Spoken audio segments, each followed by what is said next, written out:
भोजन का भोग लगाए। अब की बार राम जी शत्रुघ्न जी को साथ में ले आए। अब तो ये रोने जैसा हो गया कि पहले बताते हैं नहीं, जब बना देता हूं तब एक ज्यादा बढ़ा करके ले आते हैं। अपनी पत्तल भी सरका दी, चारों भाई बैठ गए, सीता जी बैठ गई और भोजन करने लगे। मन में राजी हो गए कि भले भूखा तो रह जाता हूं मैं, लेकिन ये लोग देखने में बड़े सुंदर लगते हैं और भोजन करते समय देखता हूं तो हृदय को बड़ा आनंद आता है। प्रणाम किया। राम जी बोले भैया तुम्हारा भोजन बड़ा स्वादिष्ट है, अगली बार फिर आएंगे। बोले हाँ वो तो आऊंगे। राम जी चले गए। अब की बारी गुरु जी के पास आया। गुरु जी को बोला गुरु जी आप जो भोजन देते हो कम पड़ जाता है। क्यों? बोले राम जी आते हैं, लक्ष्मण जी आते हैं, भरत जी आते हैं, शत्रुघ्न जी आते हैं, माता सीता जी आती हैं। बोले अच्छा तो क्या करें? बोले अब की बार आप मेरे को थोड़ा ज्यादा दे दो और बढ़ा दो। गुरुजी ने सोचा लगता है बाजार में जाके बेच देता होगा, इतना कौन खाता है। तो दे तो दिया, लेकिन गुरुजी उसके पीछे पीछे गए छुप छुप के। इस बार इसने क्या किया, भोजन बनाया नहीं, ऐसे ही रख दिया सामान, चावल आटा दाल सब्जी ऐसे ही रख दिया और आंख बंद करके बोला सीताराम आइए, लक्ष्मण राम आइए, भरत राम आइए, शत्रुघ्न लाल आइए, मेरे भोजन का भोग लगाइए। हो सीताराम आइए, भरत राम आइए, लक्ष्मण राम आइए, शत्रुघ्न राम आइए, मेरे भोजन का भोग लगाइए। हो सीताराम आइए, लक्ष्मण राम आइए, भरत राम आइए, शत्रुघ्न लाल आइए, मेरे भोजन का भोग लगाइए। हो सीताराम आइए, लक्ष्मण राम आइए, भरत राम आइए, शत्रुघ्न राम आइए, मेरे भोजन का भोग लगाइए, मेरे भोजन का भोग लगाइए। इस बार राम जी आए, लक्ष्मण जी आए, भरत जी आए, सीता जी आई, शत्रुघ्न जी आए, साथ में हनुमान जी को भी ले आए। लेकिन ये चालाक था, इसने आज भोजन बनाया ही नहीं। राम जी को ऐसे ही बुला लिया। राम जी बोले लगाओ पंगत। कहाँ? बोले जब हमको मिलना ही नहीं तो हम बनाएं क्यों। अब खुद बनाओ और खुद पाओ, हमको कुछ नहीं करना, हम केवल देखते रहेंगे। आहा, जब भक्त ने ये कहा तो भगवान बोले जरूर बनाएंगे। हनुमान जी लकड़ी बीन करके लाए, भरत जी सब्जी अमनिया कर रहे हैं, कोई आटा लगा रहा है, कोई झाड़ू लगा रहा है, कोई अग्नि प्रज्वलित कर रहा है और खुद राम जी के चरणों में बैठ करके राम जी के चरण दबा रहा है। गुरु जी छुप के सब देख रहे हैं, काम होते हुए दिखाई पड़ रहा है, लेकिन कर कौन रहा है नहीं दिखाई दे रहा है। उसके पास आए और आकर के बोले भाई ये क्या हो रहा है? उसने कहा गुरुजी हो कुछ नहीं रहा है, ये सब कर रहे हैं, देखो माता सीता जी रोटी बना रही हैं, हनुमान जी लकड़ी बीन रहे हैं, भरत जी सफाई कर रहे हैं। गुरुदेव ने कहा मुझे कुछ भी दिखाई नहीं पड़ता। राम जी से पूछ लिया उस भक्त ने कि आप मेरे गुरुजी को दिखाई क्यों नहीं पड़ते? तो राम जी बोले कि तुम जितने भोले भाले हो उतने भोले भाले आपके गुरुजी नहीं है, इसलिए उनको दिखाई नहीं पड़ता। उस भक्त ने कहा प्रभु अगर आप मेरे ऊपर राजी हैं तो मेरे गुरुदेव को भी दर्शन दे दीजिए। तो आज एक शिष्य की कृपा से गुरु को भी भगवान के दर्शन हो गए। बोली आनंद कंद भगवान की। इसलिए भोले बन जाओ तो काम बन जाएगा। आज के बाद जब भोग लगाओ तो क्या बोलोगे? भोजन बनाने के बाद क्या बोलोगे? ओ सीताराम आइए।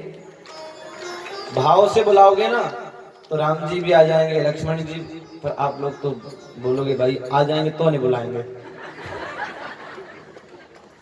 यही तो करते हैं लोग, अगर भगवान आ जाएंगे तो क्यों बुलाएं।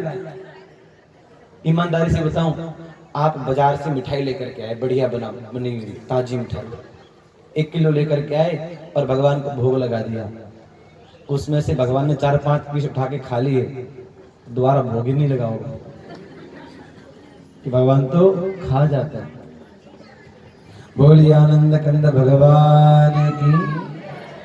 तो दत्तात्रेय जी ने कहा कि मेरे 24 गुरु हैं, पृथ्वी, वायु, आकाश, जल, अग्नि, चंद्रमा, सूर्य, कबूतर, अजगर, समुद्र, पतंग, घोड़ा, मधुमक्खी, हाथी, शहद निकालने वाला, हिरण, मछली, पिंगला, वेश्या, कुकर, पक्षी, बालक, कुमारी, कन्या, बाण बनाने वाला, सर्प, मकड़ी और भृंगी कीट, ये 24 गुरु हैं।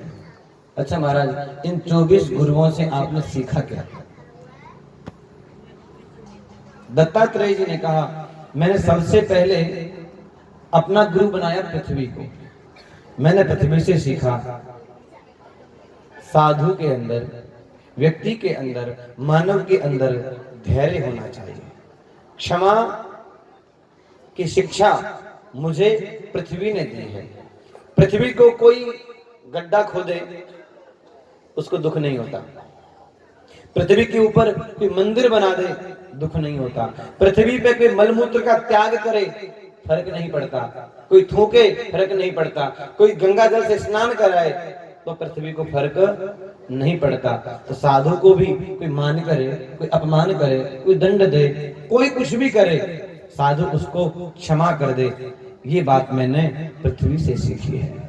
तो आज से सब नियम ले लीजिए कि हमें कोई दंड देगा, हमारे साथ कोई बुरा व्यवहार करेगा, हम शांत रहेंगे। मैं बार बार कहता हूं, करना बहुत आसान है, करना बहुत आसान है, कठिन क्या है? ना करना। आपको किसी ने गाली दी, आप चुप हो गए, कितना मुश्किल है कि नहीं? आपको किसी ने गाली दी, आपने 10 गालियां दे दी, कितना आसान है। ये बाजार है, आप बाजार में गए, कोई आलू बेच रहा है, कोई टमाटर, कोई हरी मिर्च, कोई भिंडी, कोई तोरई, कोई गाजर, सब बेच रहा है, उचिल्लाता है टमाटर टमाटर टमाटर। आप लेते हो क्या? अगर आपको लौकी चाहिए, आप टमाटर नहीं लेते हैं, नहीं लेते हैं ना? जोर से बोलिए ना। इसी प्रकार इस संसार पूरा बाजार है। कोई सम्मान दे रहा है, कोई गाली दे रहा है, कोई अपमान दे रहा है, अपने को लेना नहीं है। बाजार में तो सब, जिसके पास जो चीज है बिकेगी, आप लेंगे तो आपकी हानि है, मत लो, बिकने दो, कोई बात नहीं, हमें नहीं चाहिए।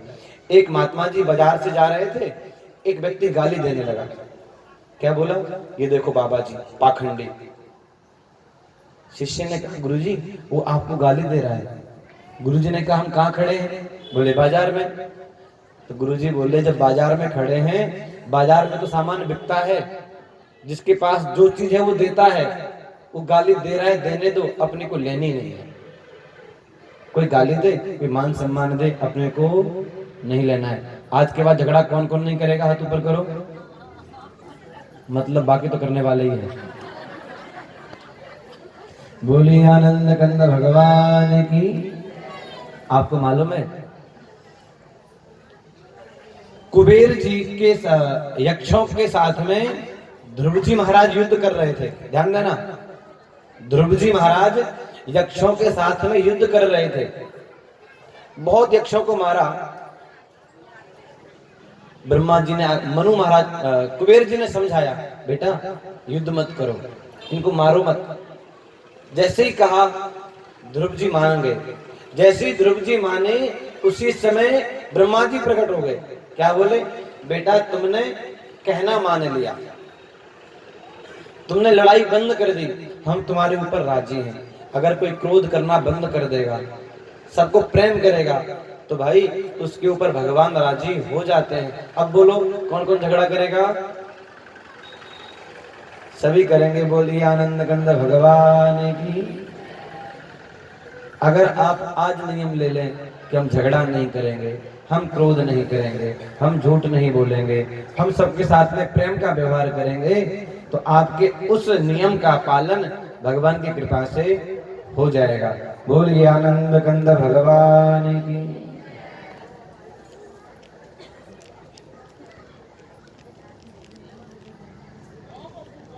दत्तात्रेय जी कहते हैं, मैंने वायु से ये शिक्षा ली जैसे शरीर के भीतर रहने वाली वायु, प्राण वायु, यह शिक्षा देती है कि वह आहार मात्र की इच्छा रखता है और उसकी प्राप्ति से ही संतुष्ट हो जाता है, वैसे ही साधक को भी चाहिए कि जितने से जीवन निर्वाह हो जाए उतना ही भोजन करे। वायु होती ना, वो वायु हृदय तक जाती है, प्राणों तक जाती है। कितनी वायु अंदर जाती है? जितने से हमारे प्राण चल सके। इसी प्रकार साधक को भी संसार की उतनी ही वस्तुओं को इकट्ठा करना चाहिए जितने से अपने जीवन का निर्वाह हो जाए। अधिक वस्तु कभी इकट्ठी नहीं करनी चाहिए। अच्छा महाराज, आपने कबूतर से क्या सीखा? तो कहते हैं मैंने कबूतर से ये सीखा, साधु को अपने परिवार में कभी ममता नहीं करनी चाहिए। क्यों? बोले एक बार एक बहेलिया ने कबूतरों को पकड़ने के लिए जाल बिछाया। उस जाल में थोड़े से चने के दाने डाल दिए। कबूतर और कबूतरी तो उड़ गए चुगाग बीनने के लिए बाहर, लेकिन उनका जो एक छोटा सा बच्चा है वो घोंसले में बैठा था। उसने पड़े हुए मटर के दानों को देख के, चने के दानों को देख के खाने की इच्छा से आ गया और उस जाल में फंस गया। शाम को उसकी माता कबूतरी आई, उसने देखा कि मेरा बच्चा फंसा हुआ है, वो भी फंस गई। उसके बाद कबूतर आया, उसने देखा मेरा बच्चा, मेरी पत्नी दोनों जाल में फंसे हैं, मैं जिंदा रह के क्या करूंगा, वो भी फंस गया। तो उससे मैंने ये शिक्षा ग्रहण की कि साधु को कहीं भी संबंध नहीं जोड़ना चाहिए। ऐसा संबंध तो बिल्कुल नहीं जोड़ना चाहिए जिस संबंध के कारण संसार में फंसना पड़े। अच्छा महाराज, एक बात बताओ, आपने अजगर से क्या सीखा? दत्तात्रेय जी कहते हैं मैंने अजगर से ये सीखा, साधु को कभी अपने भोजन की चिंता नहीं करनी चाहिए। क्यों नहीं करनी चाहिए? तो कह रहे हैं अजगर करे ना चाकरी,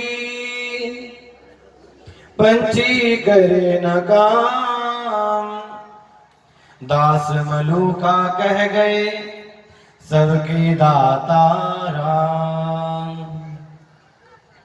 अजगर कभी अपने भोजन के लिए मेहनत नहीं करता, एक जगह पड़ा रहता है, उसका भोजन अपने आप आ जाता है। इसी प्रकार साधु को कभी अपने भोजन की चिंता नहीं करनी चाहिए। उसका भोजन भगवान की कृपा से जहां होता है वहीं पहुंच जाता है। अच्छा महाराज, आपने समुद्र से क्या ग्रहण किया? समुद्र से क्या सीखा? दत्तात्रेय जी कहते हैं समुद्र से मैंने ये सीखा, असाधु को अपने भीतर कभी बेचैनी नहीं आने देनी चाहिए। समुद्र के बाहर हिलोरें उठती हैं, लहरें आती हैं, लेकिन भीतर एकदम शांत है। इसी प्रकार साधु को भी भीतर से शांत होना चाहिए। और जिस प्रकार समुद्र अपने भीतर कोई भी वस्तु संग्रह नहीं करती, कचरा डालो, कुछ भी डालो, वो सब बाहर फेंक देते हैं। हाँ, अगर समुद्र में कोई आदमी चला जाए तो तुरंत बाहर नहीं आता है, वो थोड़ी देर से बाहर आता है, जब उसका राम नाम सत्य हो जाता है उसके बाद। तो समुद्र अपने भीतर कुछ भी नहीं रखता है। इसी प्रकार साधु को भी अपने भीतर किसी की बुराई, कोई अवगुण, किसी की निंदा करने का भाव, किसी के अपमान करने का भाव अपने भीतर कभी नहीं रखना चाहिए। बोलिए आनंद कंद भगवान की। अच्छा महाराज, आपने एक बाण बनाने वाले से क्या सीखा? तो कहते हैं मैंने बाण बनाने वाले से ये सीखा, एक राजा की सवारी चली गई बड़ी धूमधाम से, राजा की यात्रा निकल गई बाजे गाजे के साथ, लेकिन बाण बनाने वाला इतना तल्लीन था उसे मालूम ही नहीं चला। उससे पूछा कि क्या अभी यहाँ से राजा की सवारी गई है? उसने कहा मैंने ध्यान नहीं दिया। तो दत्तात्रेय जी कहते हैं मैंने ये सीखा, साधु को भगवत भजन में इतना तल्लीन होना चाहिए, इतना तल्लीन होना चाहिए कि बाहर की दुनिया में क्या हो रहा है हमें नहीं पता। बोलिए आनंद कंद भगवान की। जोर से बोली बोली आनंद कंद भगवान की, बोली आनंद कंद भगवान की। मतलब आपने भी प्रतिज्ञा कर रखी है, महाराज तेज बोलेंगे तो ही बोलेंगे, नहीं तो नहीं बोलेंगे। अच्छा महाराज, आपने वेश्या से क्या सीखा? तो कहते हैं विदर्भ नगर में, विदर्भ नगरी में, महाराज जनक की नगरी में एक पिंगला नाम की वेश्या रहती थी। ये वेश्या सुबह उठती, श्रृंगार करती, 4 बजे श्रृंगार करके अपने दरवाजे पर बैठ जाती कि कोई पुरुष आएगा, कोई पुरुष आएगा। सुबह से लेकर के शाम हो गई,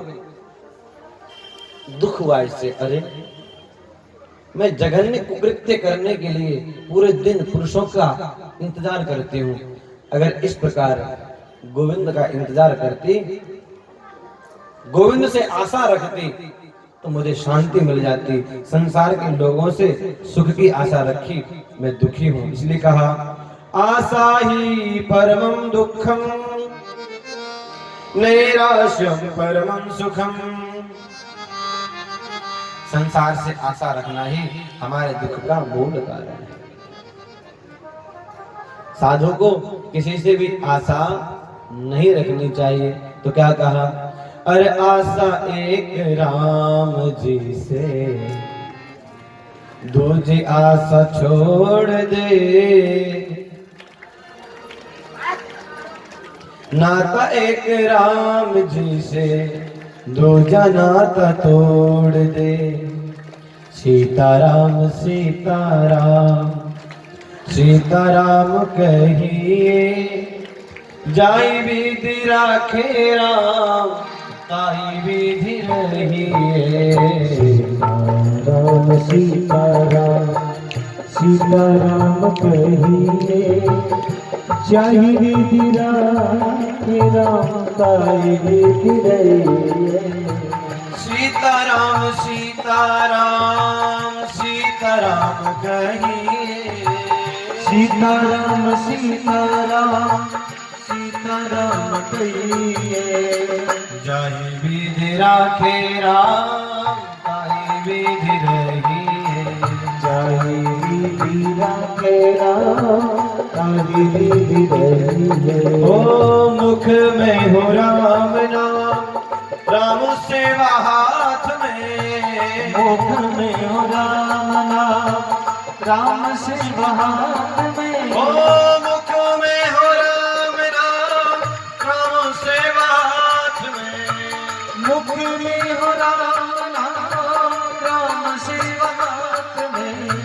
तू अकेला नहीं है प्यारे, राम तेरे साथ में। तू अकेला नहीं प्यारे, राम तेरे साथ में। सीताराम सीताराम सीताराम कहिए, जाहि विधि राखे राम, ताहि विधि रहिए। सीताराम सीताराम सीताराम कहिए, जाहि विधि राखे राम, ताहि विधि रहिए। बोलिए आनंद कंद भगवान की। पूछ लिया महाराज यदु ने कि आपने कुमारी कन्या से क्या सीखा। दत्तात्रेय जी कहते हैं कुमारी कन्या से मैंने ये सीखा कि साधु को हमेशा अकेले रहना चाहिए। कैसे? तो बताया, एक कन्या को देखने के लिए लड़का का बाप, लड़के की माँ और लड़के की बहन आई। लड़की को देखा, देखते ही सासू ने कहा कि लड़की मुझे पसंद है और अभी मैं इसकी गोद भर देती हूँ। और महाराज सामान दे दिया और उसके हाथों में 6 चूड़ियां पहना दी, 6 इस हाथ में, 6 इस हाथ में। और कहा कि आज तो हम अपनी बहू के हाथ का ही दाल और चावल खा के जाएंगे। जैसे ये शब्द उस कन्या ने सुना, कुमारी कन्या ने दौड़ के भीतर गई, जाके देखा चावल तो है नहीं, घर में धान भरे हुए हैं। उसने झटपट जाकर के धान को कूटना शुरू किया। जब धान को कूटने लगी तो उसकी चूड़ियां बजने लगी। मन में विचार हुआ, चूड़ियां जब बजेंगी तो इनकी आवाज बाहर जाएगी, और जो होने वाले सासू है, ससुर है, अगर उनके कान में पड़ गए तो क्या सोचेंगे, इनके घर में चावल नहीं है तो हमारी बेइज्जती होगी। इसलिए उसने एक एक चूड़ी निकाल दी। फिर से कूटना प्रारंभ किया, फिर से आवाज आने लगी, फिर एक एक निकाल दी। फिर कूटना प्रारंभ किया, फिर से आवाज आने लगी। तो फिर निकालते निकालते अंत में एक चूड़ी इस हाथ में और एक चूड़ी इस हाथ में। फिर कूटना प्रारंभ किया तो चूड़ियों की खनकने की आवाज नहीं आई। दत्तात्रेय जी कह रहे थे, मैं वहां से निकल रहा था, मैंने ये सारी घटना देख ली। उसी समय मैंने उस कुमारी कन्या को अपना गुरु बना लिया। क्या सीखा? बोले साधु को हमेशा अकेले रहना चाहिए। अगर झुंड में रहेगा, समूह में रहेगा, साथ में रहेगा तो झगड़ा होता ही रहेगा, खटपट होती रहेगी। इसलिए एकांत वासा झंझट ना झांसा। तो बोले अकेला रहता हूं, किसी के साथ में भी ना रहता हूं, ना किसी को साथ में रखता हूं। बोलिए आनंद कंद भगवान की। इस प्रकार से भगवान कहते हैं कि राजन उद्धव जी, आपको अपने हृदय में भगवान का निरंतर चिंतन करना चाहिए, भगवान का निरंतर स्मरण करना चाहिए। कहते हैं विसृज्य स्मयमानान् स्वान् दृशं व्रीणां च देहिकम् प्रणमे दंडवत् भूमा अस्वचांडाल गोखरम। ये भगवान ने अंत में समझाया। उससे पहले क्या बताया? भगवान कह रहे हैं कि जो लोग धन के पीछे पड़े हैं, धन को अपना सब कुछ मानते हैं, कैसे भी करके रुपए आ जाए, जिनके भीतर ये भावना है, वो ये नहीं जानते कि धन के अंदर कितने अवगुण हैं।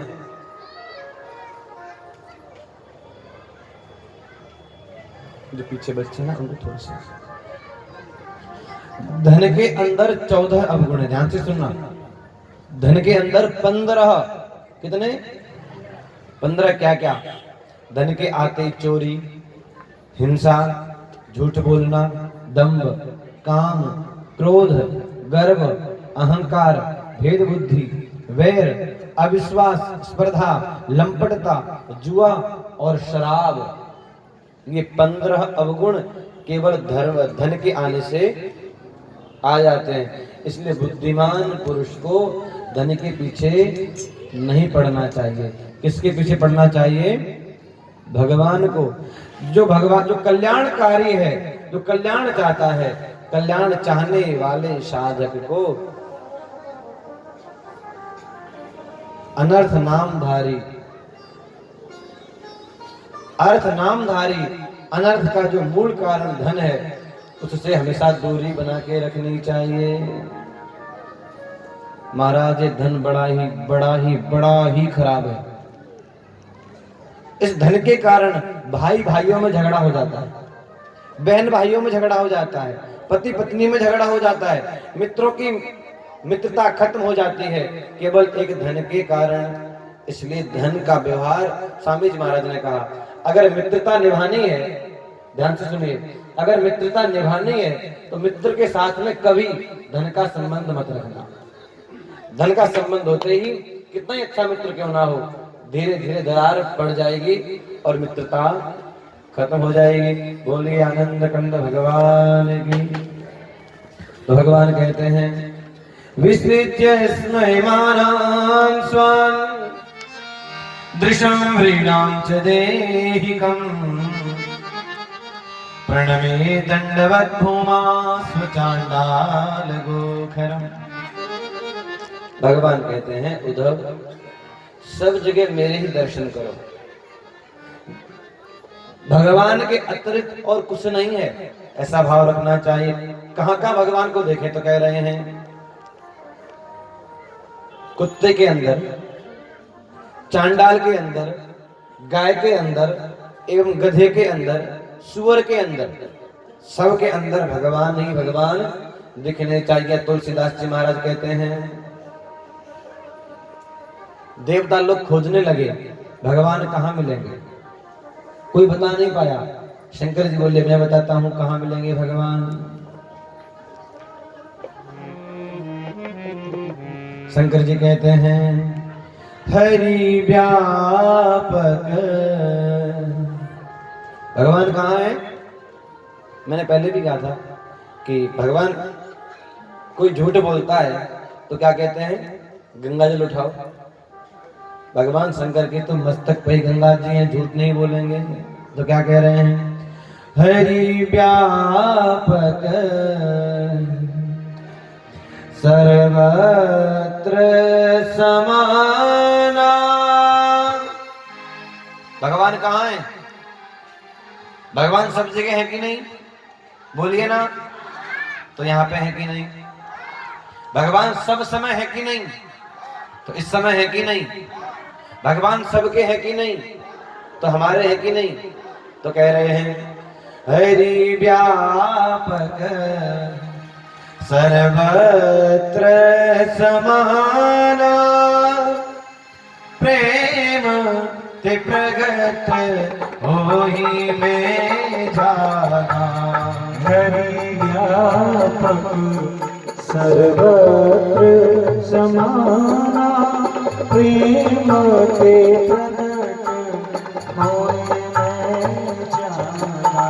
हरि व्यापक सर्वत्र समाना। हरि व्यापक सर्वत्र समाना। हरि व्यापक सर्वत्र समाना। हरि व्यापक सर्वत्र समाना। हो प्रेम प्रगट होई में जाना।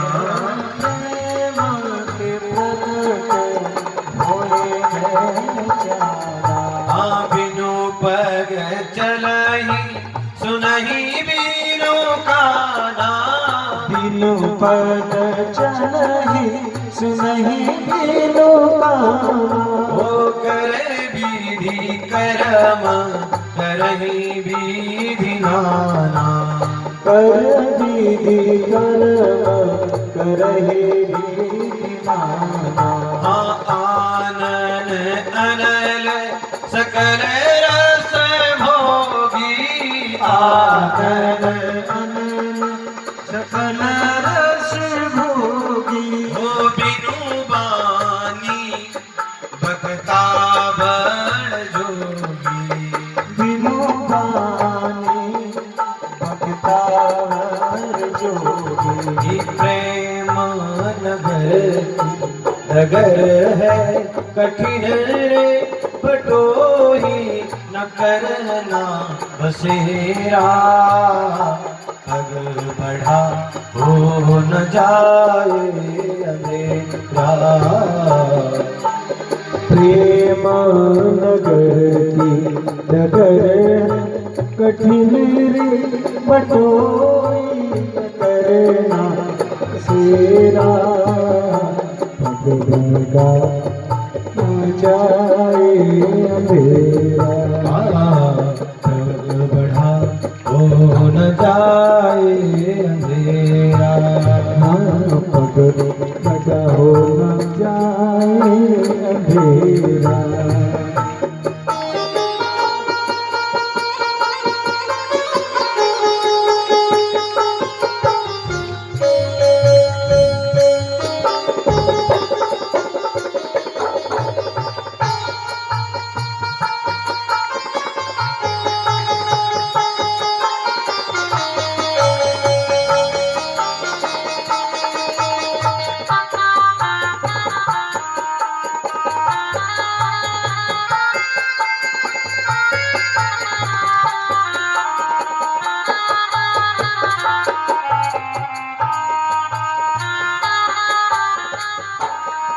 ओ बादल विपत्ति की अंधेरी है रातें। बादल विपत्ति अंधेरी है रातें।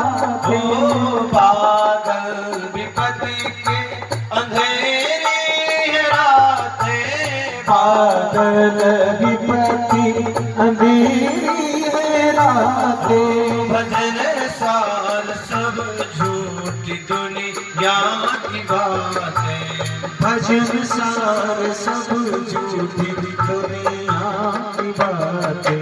लखो श्याम तेरी इनकी झलक मौत हो जाए पल में सवेरा, पग बढ़ा हो न जाए अंधेरा, पग बढ़ा हो न जाए अंधेरा, पग बढ़ा हो न जाए अंधेरा।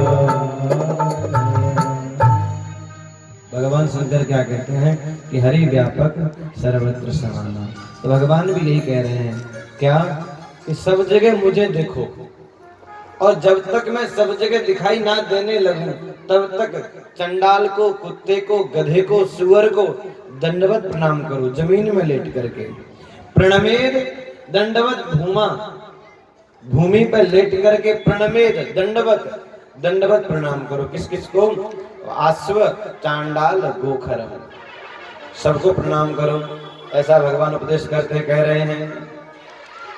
यावत् सर्वेषु भूतेषु मद्भावो नोपजायते तावदेव उपासीत वाङ्मनकाय वृत्तिभिः। जब तक समस्त प्राणियों में मेरी भावना, भगवत भावना ना होने लगे तब तक इस प्रकार मन, वाणी और शरीर के सभी संकल्पों और कर्मों द्वारा मेरी उपासना करें।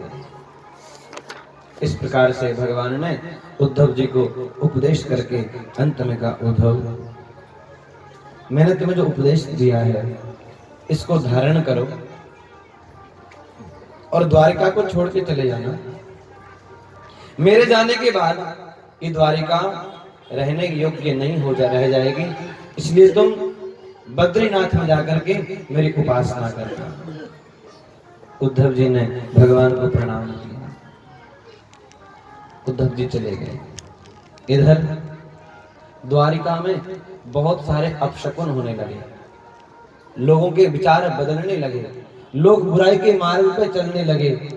भगवान ने देखा ये तो बड़ा गड़बड़ हो रहा है। मेरे प्रभु ने द्वारिका वालों से कहा, एक काम करते हैं, अपने सब के सब प्रभाषक क्षेत्र में चलते हैं, तीर्थ में जाकर के दान पुण्य यज्ञ करेंगे, जिससे दिखने वाले अपशकुन नष्ट हो जाएंगे। सबको लेके भगवान प्रभाषक क्षेत्र में गए। वहां जाकर के सबने यज्ञ किया, अनुष्ठान, जप तप साधन किया और सब कुछ करने के बाद में मदिरा का पान कर लिया। सुखदेव जी कहते हैं, राजन मेरे नामक मदिरा को पी करके ये दो वंशियों की बुद्धि भ्रष्ट हो गई, आपस में झगड़ा करने लगे, एक दूसरे से झगड़ने लगे, मारने लगे, गाली गलौज करने लगे। यहां तक लिखा है एक दूसरे के ऊपर आक्रमण करने लगे, धनुष, बाण, तलवार, भाले, गदा, तोमर, रिष्टि आदि अस्त्र शस्त्रों से समुद्र के तट पर एक दूसरे से भिड़ गए। मत वाले यदुवंशी रथों, हाथियों, घोड़ों, गधों, ऊंटों, खच्चरों, बैलों, भैंसों और मनुष्यों पर भी सवार होकर एक दूसरे के ऊपर बाणों का प्रहार करने लगे, युद्ध करने लगे। जब युद्ध करते करते सारे यदुवंशियों का, ये कौन है? भगवान के वंश वाले यदुवंशियों के जब अस्त्र शस्त्र टूट गए तो उन्होंने क्या किया, जो मूसल पीस करके उसका चूर्ण समुद्र में डाल दिया था, वो एरका नामक घास के रूप में जम गया, उग गया। उन लोगों ने घास को तोड़ा और जैसे हाथ में लिया तो लिखा है वो घास हाथ में आते ही वज्र के समान कठोर हो गई और उस घास से एक दूसरे से लड़ने लगे और आपस में मरने लगे। बलराम जी ने जाके समझाया, कहा भैया तुम एक ही परिवार के हो, आपस में क्यों लड़ते हो? लेकिन कोई भी नहीं माने, बलराम जी के ऊपर भी प्रहार करने लगे।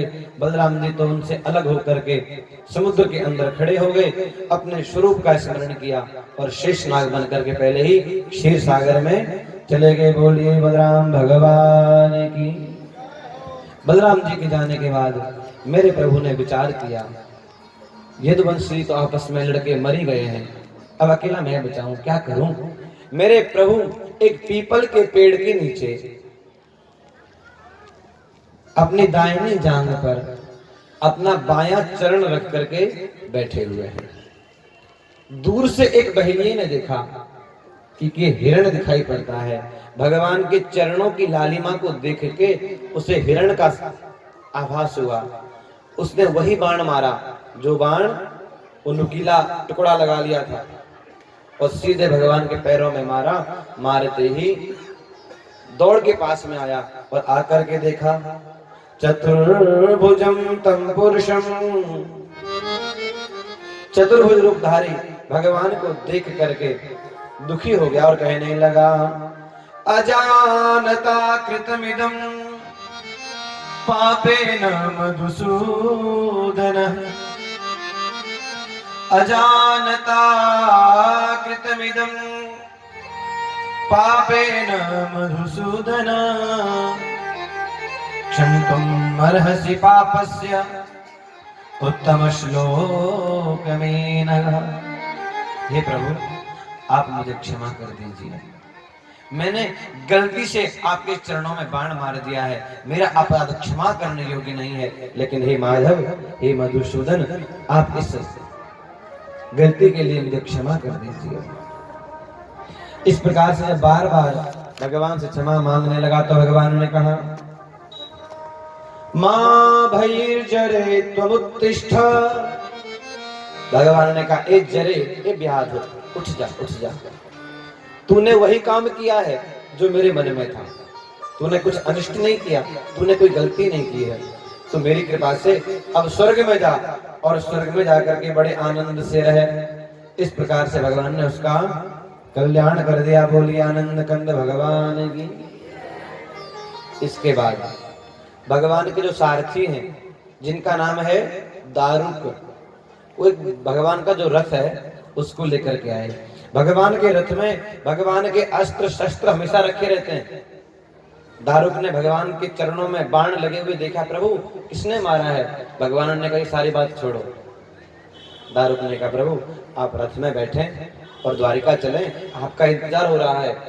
भगवान ने कहा, दारुक अब मैं द्वारिका नहीं जाऊंगा, अब मैं अपने धाम को जाने वाला हूँ। दारुक ने कहा, प्रभु हमसे कोई गलती हो गई। भगवान ने कहा, नहीं, तुमसे गलती नहीं हुई है, मेरे आने का जो प्रयोजन था वो समाप्त हो गया। अब मैं इस धरती को छोड़ के अपने धाम को जा रहा हूँ। भगवान आपका ये रथ, इसका क्या करूं। भगवान बोले, कुछ नहीं करना है, तुम आंख बंद करो। दारुक ने आंख बंद की। आंख बंद करते ही भगवान का रथ अंतर ध्यान हो गया। भगवान ने दारुक से कहा, दारुक तुम द्वारिका में जाके सबसे कह देना कि मेरे धरती को छोड़ते ही ये द्वारिका अग्नि में डूब जाएगी। दारुक ने जाकर के सारा वृतांत द्वारिका वालों से कहा। ये सुनते ही माता देवकी, पिता वसुदेव ने प्राणों को त्याग दिया है। यदुवंशियों की जो पत्नियां हैं वो अपने अपने पतियों की अस्थियों को लेके, बॉडियों को, शरीर को लेकर के क्षति हो गई हैं। सारा द्वारिका जलमग्न हो गया और द्वारिका में रहने योग्य स्थान नहीं बचा। इधर देवताओं ने देखा भगवान कृष्ण अपने धाम को जाना चाहते हैं। लोकाभिरामां स्वतनुम।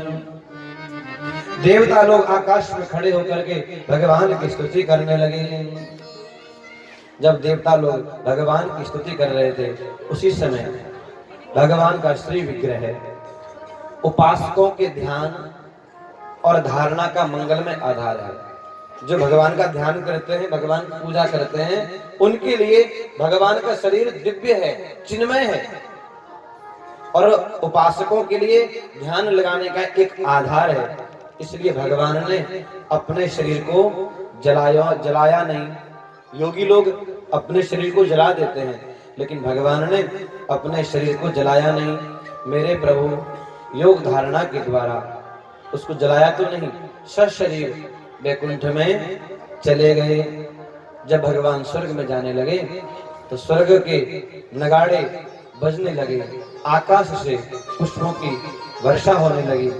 भगवान कृष्ण के जाते ही पीछे पीछे इस पृथ्वी लोक से सत्य, धर्म, धैर्य, कीर्ति और श्री देवी भी भगवान के साथ में चली गई। बोली आनंद कंद भगवान की। सुखदेव जी कहते हैं राजन, भगवान कृष्ण की गति मन और वाणी से परे है। तभी तो जब भगवान अपने धाम में प्रवेश करने लगे तब ब्रह्मा आदि देवता भी उन्हें ना देख सके। इस घटना से उन्हें बड़ा विस्मय हुआ। जैसे बिजली मेघ मंडल को छोड़कर जब आकाश में प्रवेश करती है तब मनुष्य उसकी चाल नहीं देख पाते, वैसे ही बड़े बड़े देवता, बड़े बड़े ऋषि मुनि भी भगवान के संबंध में कुछ भी नहीं जान पाते हैं। सुखदेव जी कहते हैं, जो पुरुष प्रातः काल उठकर भगवान श्री कृष्ण के परम धाम गमन की इस कथा का एकाग्रता और भक्ति के साथ कीर्तन करेगा, उसे भगवान का वही परम पद धाम प्राप्त हो जाएगा। बोलिए आनंद कंद भगवान की। सुखदेव जी कहते हैं, यदुवंश में जो व्यक्ति मर गए हैं उनको पिंड देने वाला कोई भी नहीं था। भगवान कृष्ण ने ही, अर्जुन ने ही सारे यदुवंशियों का क्रमशः विधि पूर्वक पिंडदान करवाया। भगवान के ना रहने पर समुद्र ने एकमात्र भगवान कृष्ण का निवास स्थान छोड़कर सारी द्वारिका को समुद्र में डुबो दिया।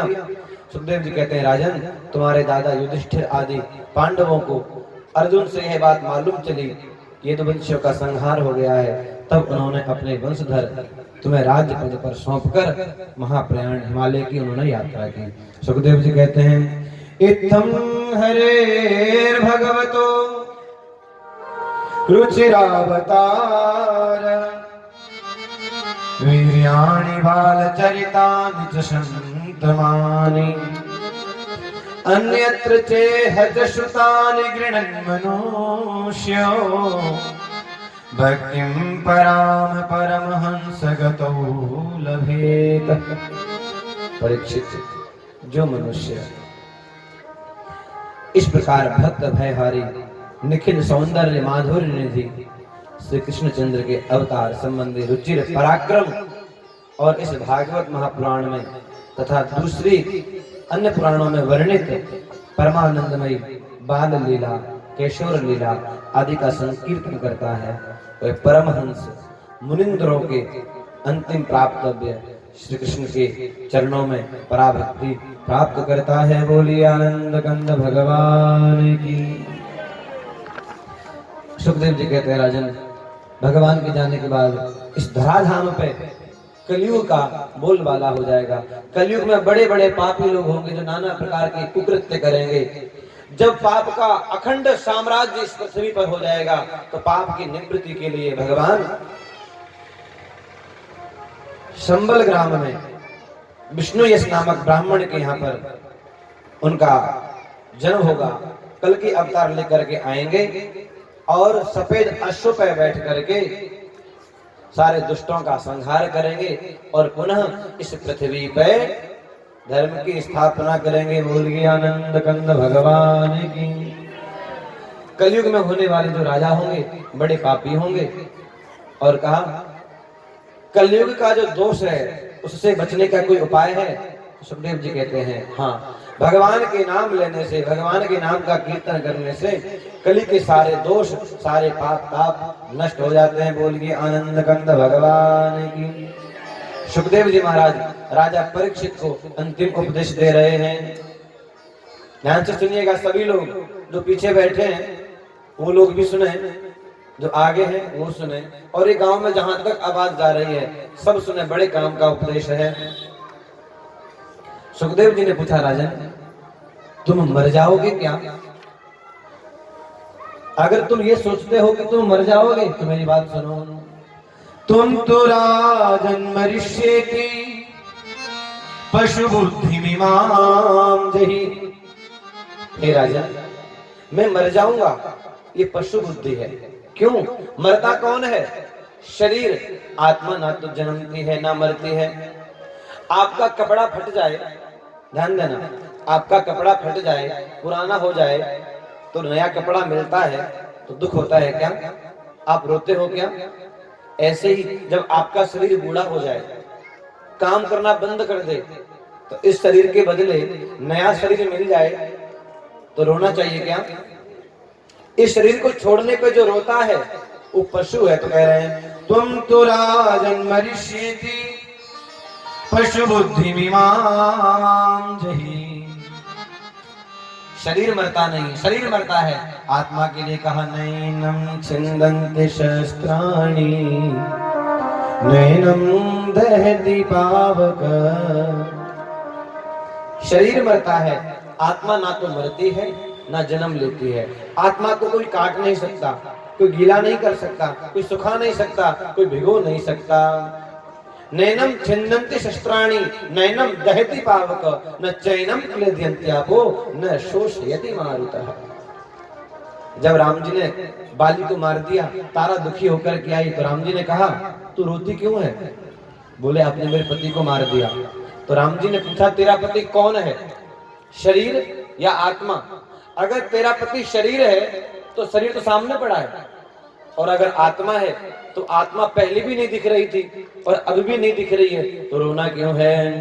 क्षिति जल पावक गगन समीरा, क्षिति जल पावक गगन समीरा, पंचरचित अधम शरीरा, पंचरचित अधम शरीरा। प्रगट सुतनु तब आगे शोभा, प्रगट सुतनु सब आगे शोभा। जीवन नित्य कहीं लगी तुम रोवा, जीवन नित्य तुम लगी रोवा। श्री कृष्ण गोविंद हरे मुरारी, श्री कृष्ण गोविंद हरे मुरारी। मरता है शरीर, आत्मा ना तो जन्मती है ना कभी मरती है। इसलिए कोई मरे तो दुखी नहीं होना। और जब सबको ही मरना है, सब मरने ही वाले हैं। यहाँ पे कौन आते हैं? जो मरने वाले हैं। इसलिए मरने का भय नहीं करना। मरेगा तो शरीर मरेगा, मेरा मन मेरी आत्मा तो हमेशा भगवान में लग जाए, ऐसा भाव करना चाहिए। ऐसा उपदेश करके सुखदेव जी ने कहा राजन, तक्षक नाग जब तुम्हें डसने आए, उसके डसने से पहले ही तुम उठ जाना। उठ जाना मतलब अपने शरीर से ऊपर उठ जाना, ब्रह्म को प्राप्त कर लेना। तक्षक नाग आके तुम्हारे शरीर को डसेगा, तुम्हारा कुछ नहीं बिगाड़ पाएगा। ऐसे उपदेश करके श्री सुखदेव जी महाराज अपने आसन से उठे हैं। राजा परीक्षित ने श्री सुखदेव जी महाराज की पूजा की है और कहा गुरुदेव, आपने जो मुझे ज्ञान दिया है उसके बदले में मैं आपको क्या दे सकता हूँ? मैं तो बस आपको प्रणाम करके यही कहता हूँ कि आपने जो मेरे ऊपर कृपा की है, ऐसी कृपा आप संसार में भटक रहे लोगों के ऊपर हमेशा करते रहे। हरि की कथा सुनाने वाले, गोविंद कथा सुनाने वाले, तुमको लाखों प्रणाम, तुमको लाखों प्रणाम। हरि की कथा सुनाने वाले, हरि की कथा सुनाने वाले, गोविंद कथा सुनाने वाले, तुमको लाखों प्रणाम, तुमको लाखों प्रणाम, तुमको लाखों प्रणाम। हरि की कथा सुनाने वाले, गोविंद कथा सुनाने वाले, तुमको लाखों प्रणाम, तुमको लाखों प्रणाम।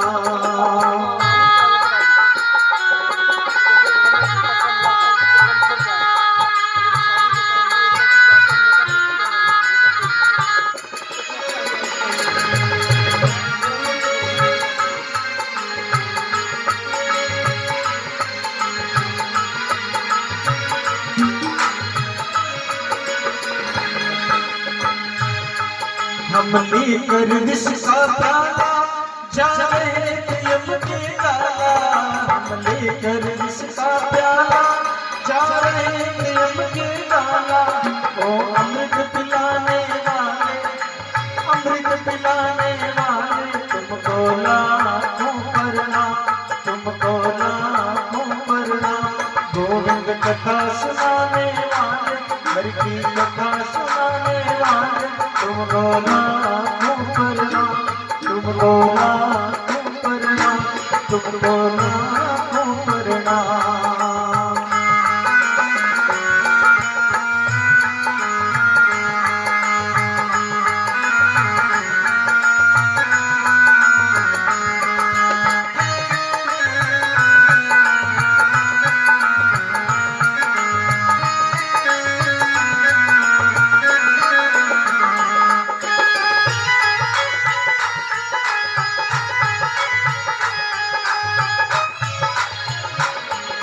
भूल रहे थे मन में, जान लेते थे तन में, हम भूल रहे थे मन में, कलमों में थे तन में।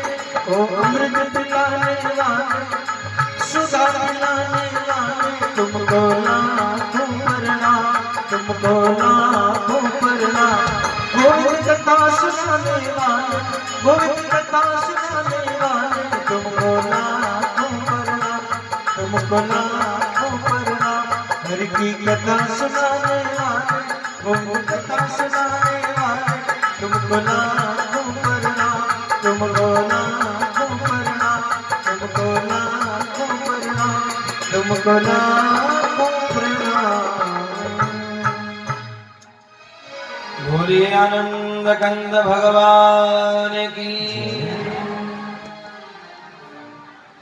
सुखदेव जी महाराज, उस पूजा से उन्हें कोई फर्क ना पड़ा, वो चले गए। परीक्षित के पुत्र जन्मेजय ने अपने पिताजी की सुरक्षा के लिए चारों तरफ हजारों लाखों सैनिक खड़े कर दिए कि कहीं से भी तक्षक नाग आता हुआ दिखाई दे, मार देना। तक्षक नाग ऋषियों के साथ, एक ऋषि आ सकते हैं फल देने के लिए, पूजा करने के लिए। फल में एक छोटा सा जीव बन करके आया, ऋषियों ने फल समर्पित किया। जैसे फल परीक्षित जी के सामने रखे, तक्षक नाग उसमें से आके प्रकट हो गया और परीक्षित जी को डस लिया। डसते ही से परीक्षित जी का, महाराज का शरीर धूं धूं करके जलने लगा। आकाश, पृथ्वी, सब दिशाओं में बड़े जोर की हाहाकार की ध्वनि होने लगी। देवता, असुर, मनुष्य आदि सब के सब परीक्षित की इस परम गति को देख करके विस्मित हो गए। देवता धुंदुबियां बजाने लगी, गंधर्व अप्सराएं गान करने लगे, देवता लोग साधु साधु के नारे लगा करके पुष्पों की वृष्टि करने लगे। जन्मेजय को बड़ा क्रोध आया, तक्षक नाग को मारने के लिए एक बहुत बड़ा यज्ञ किया।